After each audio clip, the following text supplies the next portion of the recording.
Yesu hakuja kwa ajili ya ufalme wa kidunia, na mara nyingi wanataka kumfanya kuwa mfalme, akakataa. Askofu mkuu alipomuuliza juu ya ufalme wako ni upi, Yesu akataa kwamba ufalme wako wetu, akasema ufalme wangu sio wa dunia hii. Kwa lugha rahisi, mambo ya kisiasa Yesu alijiepusha kwa nguvu sana, sababu alikuwa na ujumbe wa muhimu kuliko ujumbe wa siasa. Sasa angalia Yohana 6 mstari wa 15, anasema kisha Yesu akitambua kwa walitaka kuja kumshika ili wamfanye mfalme, akajitenga, akaenda tena mahali yeye peke yake. Yesu alijitenga alipogundua wanataka kumfanya kwa mfalme. Unajua, wakati mwingine nasikia watu wanafundisha kwamba Yesu na siku atakuja kutawala dunia. Jambo la kwanza ni kwamba Yesu hana kiu ya kutawala ulimwengu kwa kuwa rais au kuwa rais wa dunia, sababu walitaka kumfanya kwa mfalme Yerusalemu, akakataa. Actually ni Pilato ndiye aliyemuuliza.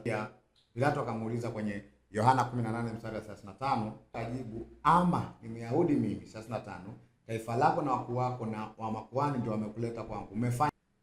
Yesu akajibu, ufalme wangu sio wa ulimwengu huu. Kama ufalme wangu ungekuwa wa ulimwengu huu, watumishi wangu wangenipigania nisije nikatiwa mikononi mwa Wayahudi, lakini ufalme wangu sio wa hapa. Yesu anasema ufalme wangu sio wa hapa. Ameshajitoa kuonyesha kwamba anagombania ufalme kwa kushindana na wanadamu. Anasema ufalme wangu sio wa hapa.